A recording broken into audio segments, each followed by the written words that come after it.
challenge because my approach to hunting wasn't to necessarily add this new tool to my tool belt, which it's great that is what has happened.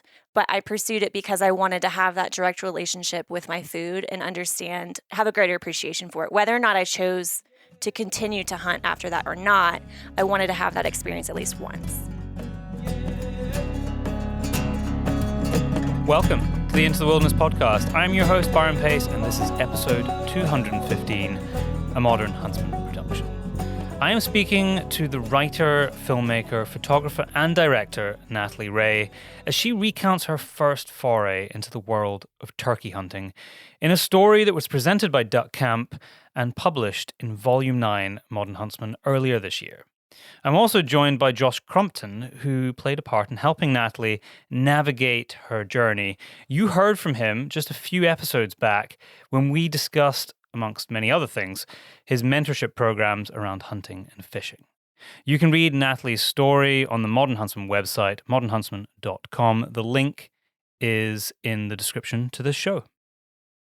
As I push this episode out, I am just back from a week in the Highlands with friend and regular podcast guest Sam Thompson, who was guiding a group of our friends who had all taken a week's stag hunting and fishing and grouse shooting, and it was just completely marvelous. What an amazing getaway, and what a cool group of people we were with. That included the editor-in-chief of Modern Huntsman, Tyler Sharp, and his wonderful girlfriend, Karis, along with Natalie, who you are about to hear in the show. We will be sharing some of that experience, well, Tyler will in particular, in his story, which is going to be in Volume 10, Modern Huntsman, out towards the end of this year. But just before we get into this episode, a shout out to the top tier Patreons this week, who include Richard McNeil, Ronnie Speakman of rdcontracting.co.uk, James Marchington, the guys at South Esher Stalking, Thomas Cameron, Mark Zabrowski, and Colin Knight. If you would like to support the show, head over to patreon.com/Byron Pace, and you can have a look at the different support tiers and help make this show possible every 2 weeks. Oh, and one more thing before we get into it. If you haven't seen the trailer to the film that I'm working on right now, Paid in Blood, it is now on my Instagram at Byron J. Pace. It is also on Byron Pace Film on YouTube. Head over, check it out, and let me know what you think. Natalie, Josh, welcome to the Into the Wilderness podcast. Josh, this is not your first time, but Natalie, although we've known each other for quite a long time, we were discussing this today. Why have you not been on yet? That's a very good question, Byron. I'm actually pretty offended that I haven't been invited onto the podcast yet. So, I don't normally have two guests on at the same time, so this is kind of exciting. And we're specifically going to be talking today about mentorship in the hunting outdoors space. Space? Oh. I'm not hungover from last time. Space. Well, we are. And how important that is. So why don't we start, just give us the kind of 2-minute background so people can understand like who you are and what you do on a day-to-day basis and what your interest and avenue into hunting is. Sure. Oh gosh, what I do on a day-to-day, that's a very convoluted question because it changes every day. But she just has fun all the time. I have yes, seemingly lots and lots of fun. I'm Natalie Rhea. I'm a filmmaker, photographer, and writer in the outdoor lifestyle and Western space. And I mean, I guess the through line of how I got into this conversation of mentorship is a few years ago, I went through a really traumatic chapter of my life, and I had to decide how I wanted to navigate that. And I chose to lean on nature for therapy, for mental health, to get through that chapter. And as I was discovering the more time I was outside and how quickly I was healing from that, I became more fascinated and interested in the kind of the soft science behind that and what happens to our bodies mentally and physically when we immerse ourselves in the outdoors. And through that, I started having these conversations about soil health and regen ag, and having a conversation around food sourcing and where our food comes from, and having a relationship with it. And that led me to fly fishing, and that led me to hunting, and then, big game hunting as well as some upland hunting. And now turkey hunting, that I got to add to my repertoire. But yeah, that's kind of the through line and how I got here in my little elevator pitch. We're in particular going to talk about a story which you've actually written that was presented by Duckcamp in the latest volume, Modern Huntsman, which was about turkey hunting. Mm-hmm. Why turkey hunting?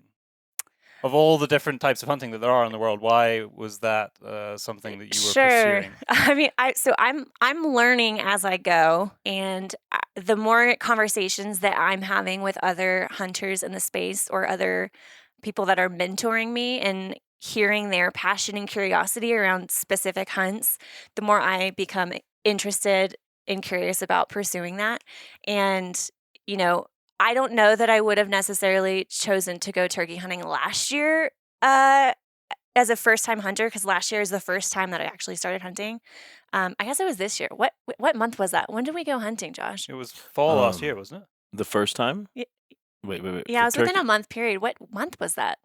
I don't remember. Was it this year? It was this year. Yeah, it was this year. Okay, so So it was turkey hunt? Yeah, well, because I just started hunting It was last year. It was in March. It was in March of this year, 2022. Yeah. I just started hunting last fall. Yeah. So I went on my first mentored deer hunt with Stewards of the Wild, which is part of the State Park Foundation in Texas. And then I met Josh and started, upland hunting. And then Duckcamp and Modern Huntsman challenged me with figuring out how to go turkey hunting on my own without any advice and just using my resources to figure it out, which was an interesting challenge because my approach to hunting wasn't to necessarily add this new tool to my tool belt, which it's great that is what has happened. But I pursued it because I wanted to have that direct relationship with my food and have a greater appreciation for it. Whether or not I chose to continue to hunt after that or not, I wanted to have that experience at least once. Because then you can make a decision. Sure. Then I get to make that decision if I want to continue that path. And so I hadn't really done, besides dove hunting and quail hunting, which is vastly different from turkey hunting, I had no idea what to expect or anything at what I was doing. But having that admiration for nature already and kind of that built-in fear as a first-time hunter and missing a shot and injuring an animal when someone throws you into the wolves, kind of, as far as, we want you to figure out turkey hunting, but we're not going to give you any information on how to do it. That's kind of a scary position to be in. So you had to seek out people that could help you in this endeavor. Right. Yeah. Yes. Or, Google is a great resource. What happens when you Google, how do I first time turkey hunt? There's not a lot of great resources online. So you're saying there's a lot of terrible resources online? It's a lot or of it's just not there? Watered down, not very helpful. And maybe it's because I'm a visual on hands learner too. But I dove through probably 10 pages of Google trying to figure stuff out and was not getting the information that I needed. And so was this before we talked? This was before we talked. And first thing I did as soon as Tyler called me and pitched me the idea of doing this, and obviously I'm going to say yes, but I immediately got in contact with Marshall, who's a guide out at Rome Ranch in Fredericksburg. I know he's a really big turkey hunter, and was like, I know that turkey calls are really hard and convoluted and there's a lot of different options and I have no idea what I'm doing. And I texted him at like 9 p.m. at night. He's like, yeah, my wife's gone and I'm just putting the baby down. I've got some time if you want to like hop on a call right now. Okay. And he walked me through all the turkey calls, and then that's when I started reaching out to my other resources. Like, Tyler, do I really need to get a vest? This seems unnecessary. How can I scale this down? I also didn't want to commit to all this stuff that I needed to buy without knowing if I wanted to continue doing it, which I do now want to continue doing it. But I don't remember what your question was. But. I don't remember what my question was either. That was great. So what was what's this connect between you? Because we've got a whole podcast which I think is going to be out before this one with you, Josh, and you talk about a lot of the work that you do. So kind of without going into all of that background, what was the connect between the two of you on the mentorship side? So I saw Natalie's work online, I think, first. So the way that Josh and I can follow this through line back. It's pretty crazy. Okay. I'll ask you then. Yeah. So when after that traumatic period of my life, I decided to move into my car for 6 months.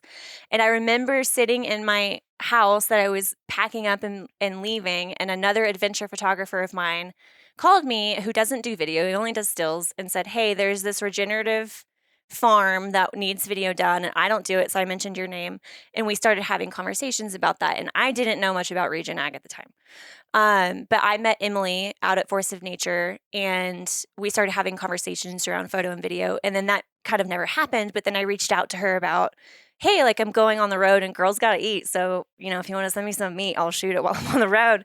And so Emily and I started having a relationship and conversations around Regen Ag, and I became really inspired and interested in that. And because I was also kind of doing pseudo van life, I started coming up with these concepts, which I don't know if I should pitch on this or not because I haven't done it yet, but kind of like a combination of van life meets me and another host traveling to farms and ranches and distilleries and wineries that are doing sustainability really well and talking about having a relationship with your food. And so I started writing this series, and I was like, okay, well, if I'm going to pitch this, I need to do, a pilot or at least a sizzle version of that. And so Emily at Force of Nature introduced me to Bobby at Desert Door. That's right. That's right. We were just consuming that. And we were just consuming it last night and feeling it this morning in vast quantity. Yes. And so that's how I met Bobby at Desert Door, and I went out to interview her, and she told me, you really need to meet Josh at Spoke Hollow. He's, a great resource for you and what you're trying to do. And people connections are awesome. And the fact that I can trace this back to, I remember exactly where I was when all this started. And I called Josh, and I was living in Wimberley at the time, and I was about to move out, and I had been living there for 6 months already, and that's where the ranch is. And he was like, why don't you just come out to the ranch? I was like, oh, can I do it before I move? Because I really don't want to come back down to Wimberley one more time. And so I went out to the ranch, and what I thought was going to be 2 hours turned into 10 hours of... This is a very common theme with Josh. I know. This is what happens. As he's been described to me once as the destroyer of schedules. Yeah. Yeah. What was interesting is while this is going on, Bobby had told me that I needed to meet Natalie. And so I had kind of gotten a window, kind of cyber peered into her world of travel and van life, and sort of was highly intrigued by the things that she was doing. I was like, this is an interesting person. She's just out there doing the van life travel thing, living that free spirited world that I very much connected with. And what Natalie was saying earlier that I know she has said, but we've had so many conversations. This is the first time I've honed in on the idea that she started with mental health and nature connection, and then went to this regenerative ag world, where I came from the food world and went from regenerative ag to skills to mental health. But it's the same building blocks. Sure. It's all synergetically connected no matter what the starting point is. Nature. Yeah. Nature. Yeah. Our 10 hours were really great, and they ended in discovering that someone she knew was living at the ranch at the same time. And we immediately hop in, fueled by Desert Door, obviously, hop into the Ranger and go I don't know, this is 10 p.m., 11 p.m. at night, and banging on the door, Emily, Natalie's here. It was great. This is a different Emily from Force of Nature. Okay. Another Emily. Yeah. Another she Emily. answered, it was like, you guys are operating on another wavelength right now. And we were like, yeah, fair enough, but we're still going to say hi for a little bit. And her boyfriend was my primary guide for my turkey hunting. Yeah. Yeah. Oh, okay. Yeah. And this is a year later. What's funny is I had met Emily and Alex at the same time when I was doing van life within the first month in 2020. Yeah. And when I came to the ranch that day for the very first time, I met Alex again, and neither of us remember meeting each other before. Isn't that wild? It was very amusing. Here it is, it's all just folding back in. Right. I just find this happening so many times. It just all folds back in. It does happen with like-minded people. Yeah. For sure. And I think our next adventure was, I was like, hey, do you want to go to the Bighorn and go fly fishing? Yeah, is that our next adventure? That was, yeah, and I couldn't commit until literally the night before, and booked a flight at 11 p.m. for 7 a.m. the next day to go. I know this life. Fly fishing, yeah. I think that was weeks later too. Like, Yeah, it was a few weeks later, but I had Yeah. so much going on, I didn't know. And I was like, yeah. F it. And that was cool because that was probably a little more than a year ago. Like that was a year. We're talking about a year and 2 months ago. I think it was like May of 2021. That sounds right. And we visited and talked a whole bunch and recorded a podcast that's never even aired, where your focus. Well, you guys did. Yeah. Which I have told him recently we should go back and re-record it because I know that I don't remember what I said, and I also was in a different mental space and have grown since then and can better convey what I was trying to say now. And I don't trust what I said then. You said great stuff. We recorded it in a car driving to the airport. And like, what's going to be cool when we go back and revisit that, because we're going to be in the Bighorn like a couple weeks from now, again. A little over a year later. And what I think is fascinating, to echo some of the things that you were talking about your journey, is at that time your journey was still, a lot of the conversation was around the healing and the trauma and the stuff that you had gone through. Now that's so far away from your map. Sure. You're deeply immersed in the outdoors through hunting and fishing and so many different modalities that I think when we go back to the Bighorn, we're going to listen to that again. Oh, And while you're in the car? Okay, yeah, I want in feedback from that. At some point in time, we listen to it again. It'll be a private listening. Yeah, great. So so then when did the turkey hunting aspect of it kick off? Because I'm actually fascinated by turkey hunting. I am too you done now. it Because I have not done it. Oh, but you're going all to. the people that I know who have done it say it will blow your mind how exciting this is. And I've done types of hunting that involve calling. So that is an aspect of that connect with nature that is fascinating to me, is the use of calls, and I'm terrible at it. But yeah, turkeys is right up there. The call and response is by far the most. And It is. and you have the most intriguing and amusing viewpoint on this, which is actually conveyed in the story. Oh, Explain.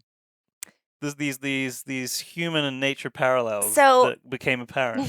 when I was This is a common theme in that. Don't give away the common gold thing. though, I because will- there's some in There that is some story. gold. They got to pick up the magazine to really. They need to pick up the publication They do, yeah. to get the Yeah. gold, because it's good. back to when I was living on the road, I was unwiring all this shit where I don't know if I'm allowed to curse on this or not. You can curse as much as you like.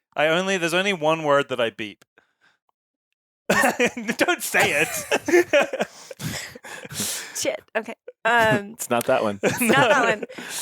I was unwiring my brain to be reactionary, and when you're by yourself, like weird shit happens, and You can be your best and worst you company. can be your best and worst company. And getting comfortable with loneliness and being alone, I think, is a skill that everyone should try to harness. But being alone in the wilderness and weird shit happening, and me the only one being able to see it, when I'm in wilderness areas watching nature, or when shit went wrong, I would just immediately, my knee-jerk reaction, instead of being angry anymore, because I've done so much healing and work outside, that I would just start laughing at the absurdity of something. And I think my connection and amusement in the way I interact with nature and observing it started before that, but that's when I really became in tune with weird stuff that happens outside, especially like the way the animals interact with each other. I just find utterly fascinating. Even like the BBC shows where they overdub voices onto animals, because that's true. Like that's what we're doing in our heads if we're admitting it out loud. Ellen. Yeah, Alan. Nighttime, daytime. I think somebody has a video of us doing that last night at the bar. Yes. You, Josh, were you It's filming not that? me. I wish. Oh yes, I do. You did? No. I have the video of the hermit crab. Oh, the hermit, The sharing hermit crab shells. dance. Yes, Yeah, the okay. shell Yeah, sharing dance. and that's It's brilliant a too. great I'm gonna- example. Like I'll watch these nature videos and I will start crying to myself out of just sheer admiration for the weird shit nature does.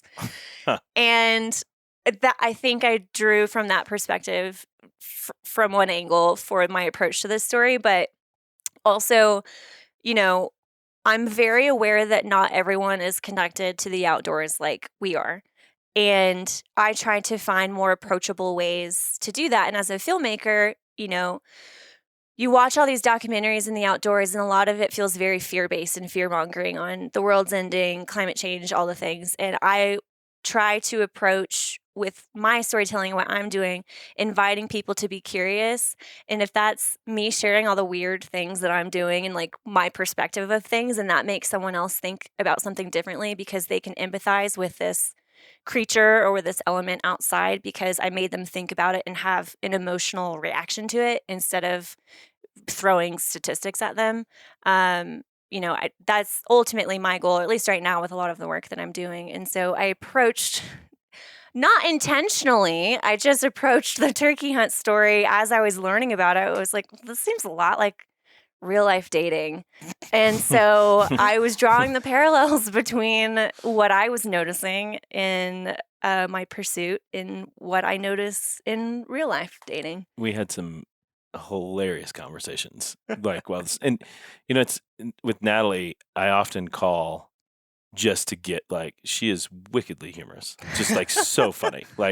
And so since day one, I've always called to just laugh because I always laugh when I'm on the phone with you. I want to provide sort of some reflection on how compressed your timeline for doing these things is, because I think it's important for perspective on how much you've jumped in with both feet and how much you have drank from the fire hose all the way. From your fly fishing, which started sort of in the Creed area, then to our journey together on the Bighorn with us fly fishing. That was May. September, your first dove hunt. It was great. We didn't go together, but I was there, and then we reconnected again and had a brief moment of oh, how was it? And then your large game hunt, which was with Matt Hughes and was a program that we put on with Stewards of the Wild. So that was another touch base. I wasn't there for that one, but I definitely was hearing a lot about it and sort of on the sidelines rooting and cheering for you. And, that was at the King Ranch, and that's more to kind of a guaranteed thing, right? We did some upland hunting for wild birds, Sure. More complicated. But now turkey hunting, from my perspective, watching you develop, that was the first time in my mind you really went hunting, really hunting, in a scenario where success was up to you, Sure. and truly stalking and truly talking. So I'd love to hear a little bit about you reflecting on that progression to this moment, and in comparison, in contrast, turkey hunting to your previous hunting experiences. It was definitely the most uncontrolled environment as far as all the other hunts had been set up, right? You have people handing you a gun and ammo, you have the setting already set for you, you have the guides guiding you, you are mostly guaranteed success in all of those other scenarios. And so coming to this one, especially as someone as competitive as myself, going into something like this, not knowing how to do a skill was incredibly frustrating, which is why I was trying to absorb as much knowledge as possible. But I think from the perspective that I was taking, comparing on not online dating, I don't want to do that. Comparing dating to turkey behavior, I think that was a really unique perspective in me actually legitimately trying to understand their behavior.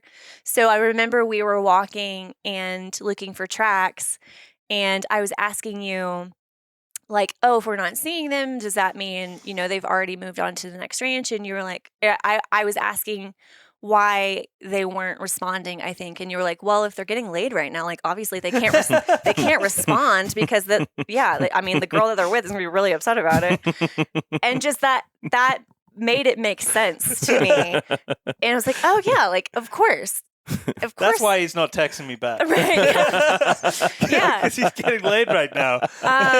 But that was a different, I don't know if other people think like me in that way, but that made it. You have a fairly unique mind. That made it so much easier to understand the process and want to be there in a way that I did not get from any of my other hunting endeavors. It wasn't really it didn't feel like a pursuit in those other endeavors because the dove come to you. Maybe you're stalking a little bit for a quail. But this felt like a really intentional thing that I had to do, in addition to it being specifically Rio Grande turkey, which what I learned what I learned when I was calling all my mentors beforehand is, go out the night before, see where they roost. Then the next morning you're going to wake up early and you're going to go near there. And you're gonna get them because they're going to come off you're the gonna roost. get them coming off the roost. But Rio Grande don't necessarily roost in the same spot. And in the morning they just fucking haul ass for miles. And you can hear one right here and it'll be the same one way down there in 10 minutes. And that was an added very interesting challenge because I think if I was catching one off the roost too, I don't think I would have had the same revelations or perspective on it.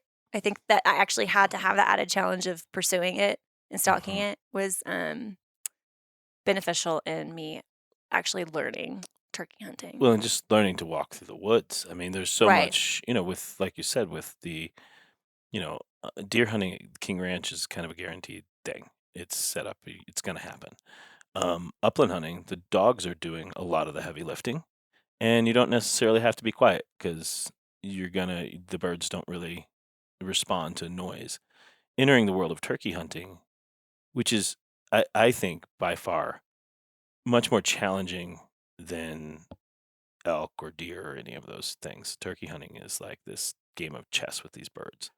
And people who get good at it, which I'm not one of them, I'm a poor turkey hunter, but I observe turkeys all the time at the ranch, and I get the opportunity to go and turkey hunt. But it's a fascinating dynamic between you and the birds. You're talking to them, but you're also having to sneak up on them.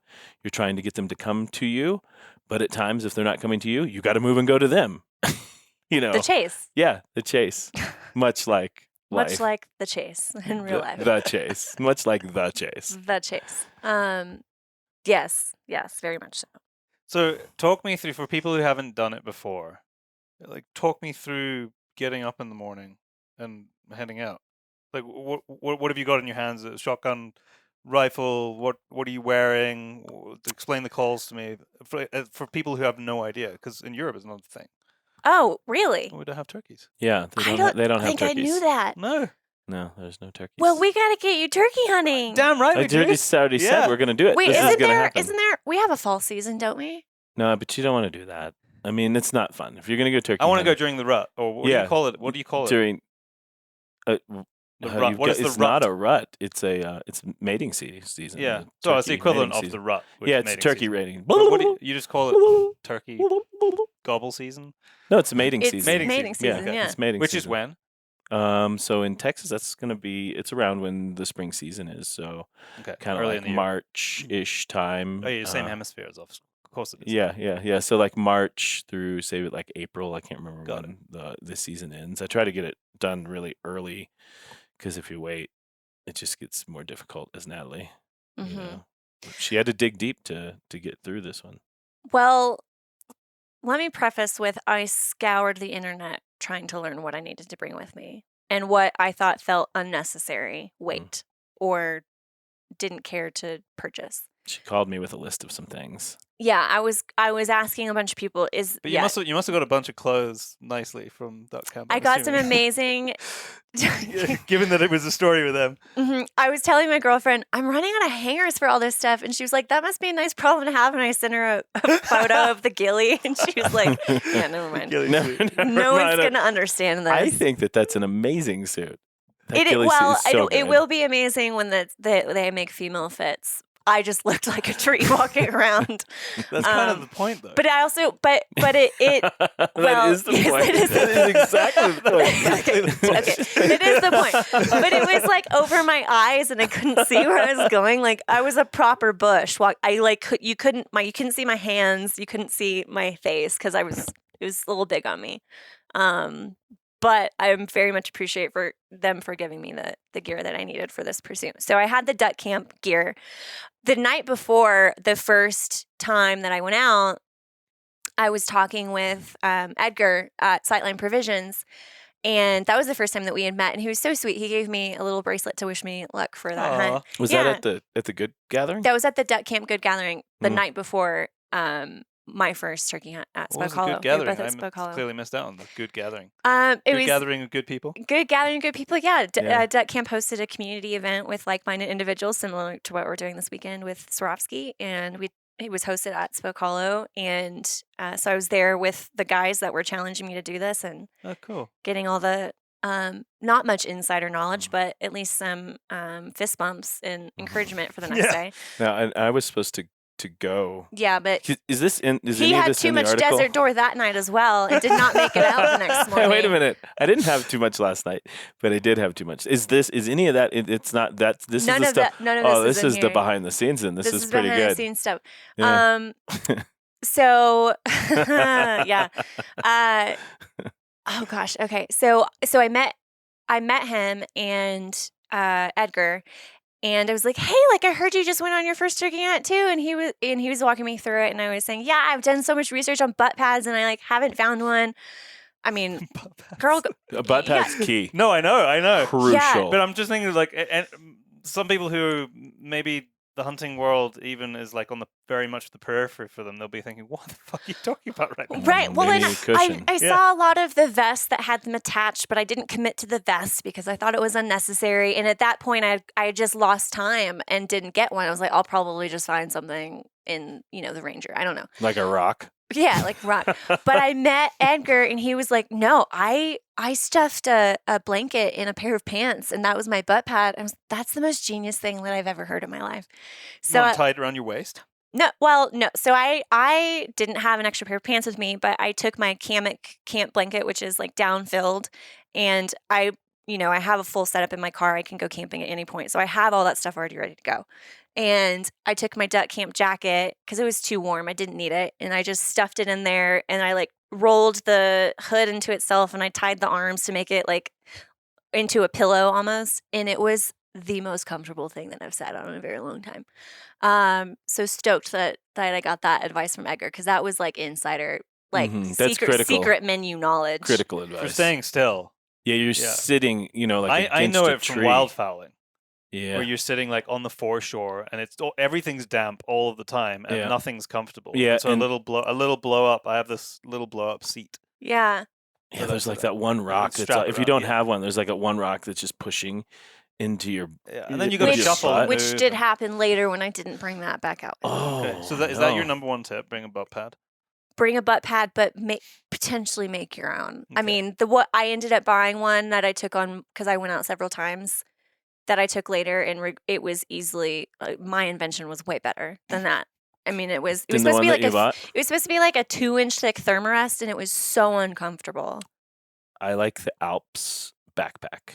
It is awesome. Little flip out thing. If you can, like, it's got a cushion, it's a backpack, and then it has like a little kickstand that kicks out the back. Oh, so you can lean So it against turns into like a seat, so you don't need a tree. You can just sit. Huh. I think that's a clutch. That's your insider Next year, knowledge? we're gonna. You're gonna get one of those. We're gonna set you up with one of those. Okay. You can just take mine. Well, Okay, so from butt pads to colon turkeys. yes, so we went out that night with the Duckcamp community gathering, and I left the party early because I knew I had to wake up to go hunt. Wait a minute. So you were being wait a minute. you were being Did a you leave responsible early? hunter. Wait, what? You were being like responsible. I was being and- responsible because girl likes her sleep. I feel like you were in the Ranger with us, No. driving through the water. No, see, this is what happened. So there was a big party going on. There were conversations happening, and I was like, shit's getting out of control.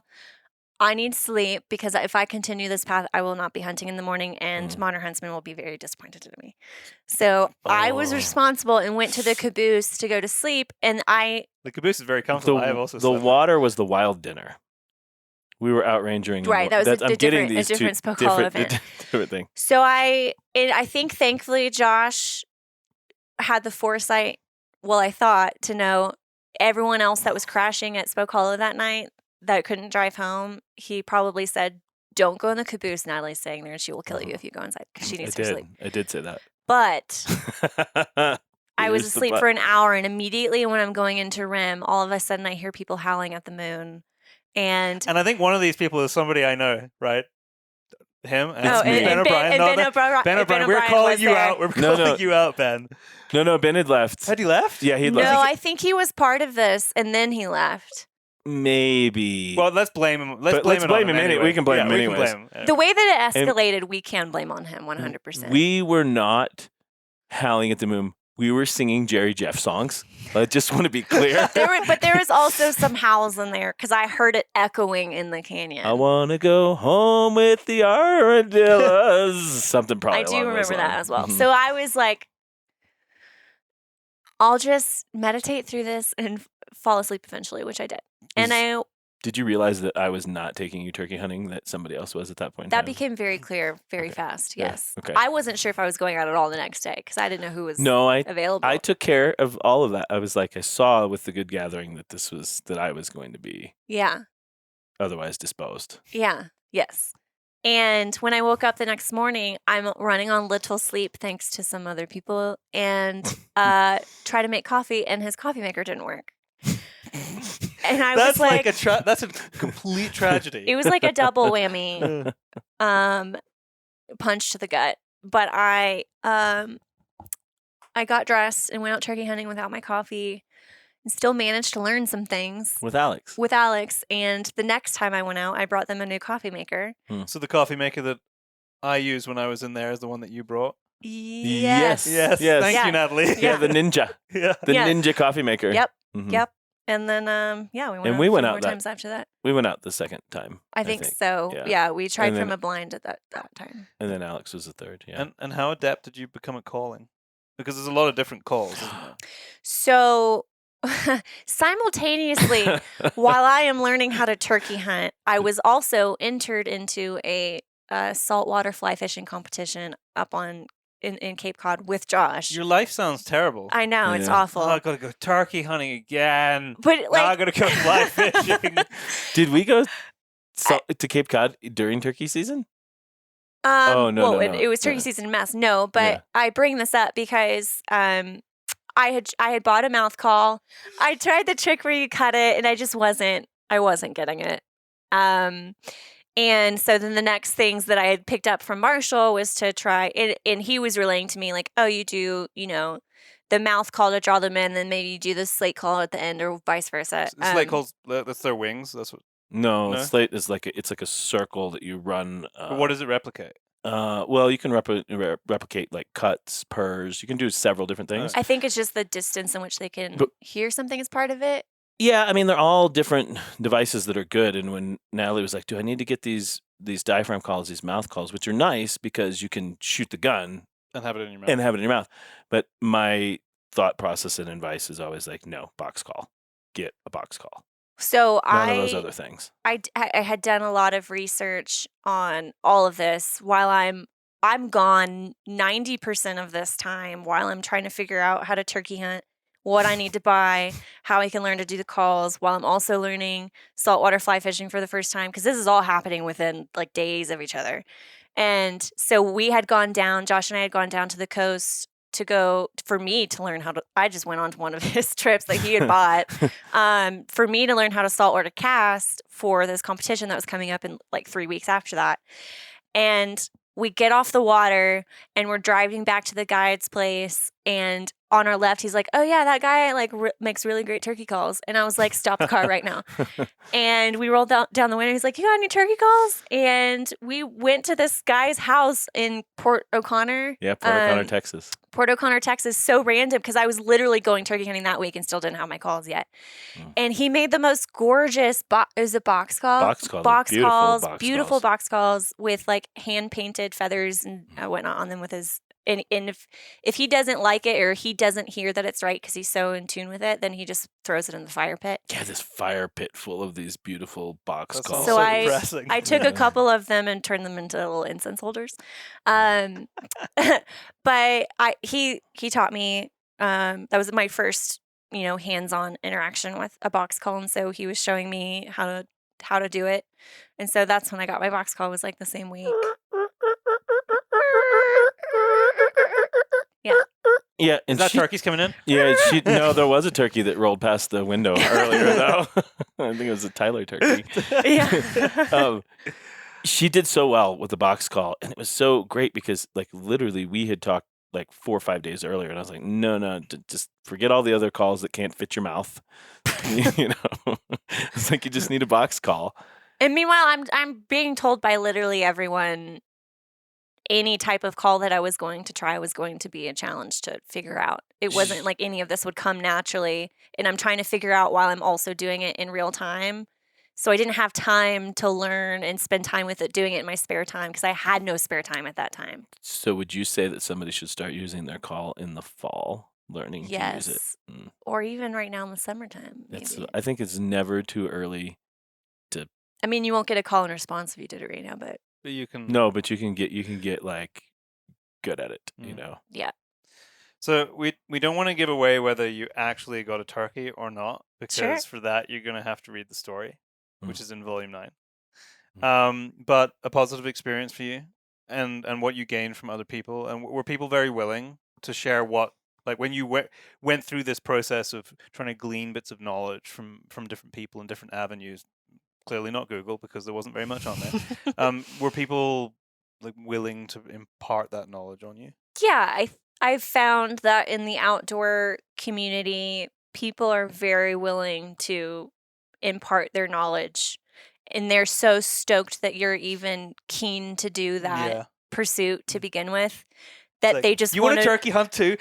I great. know. They just want to overwhelm you with everything, and not just the basic knowledge, but these quirky things that they've personally learned themselves. I've spoke with people that have only been turkey hunting a decade, and people that have been doing it for 5 decades, and learning their little nuances. Like the guy that I bought the box call from which goes into my dating theme is he was. What I had heard was, oh yeah, you do the call and response a couple times, and then you go silent, and they're going to wonder where you're at.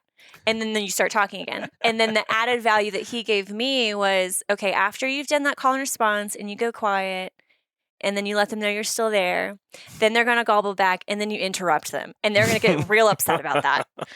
And then they're going to go into this big frenzy and like gall themselves up, and they're like going to be like, fire, and then like pursue you. And so that's it. I did that after I learned that because I'd already gone on 1 or 2 hunts, and I was going on my last one, I think. And having these weird nuances of knowledge that you would gain from other people was a really cool aspect of it that I wasn't anticipating, but I'm really grateful for that. I will say, Duckcamp, wherever you are, you sent her out on the most difficult hunt to do on your own with no knowledge whatsoever. And you kicked butt. Thanks. I don't think that they were anticipating my direction with this story. I think maybe not. But in the end, it was awesome. Yeah. And hopefully other people come away with some interesting knowledge. Well, I can smell lunch cooking. I'm pretty sure that's what I can smell. Or someone's cooking something somewhere. And I can smell it. Yeah. You can smell it. Yeah. So we're going to go lunch, and then you're going, well, I don't know where you're going, Josh. You're going somewhere. I don't go home until the end of August. And then we're going hiking. Yes. So thank you so much for joining me. And thank you so much for sharing that experience with everyone, both of you. And we can go. Let's go turkey hunting. Let's go turkey hunting. Yeah. Okay. Done. All right.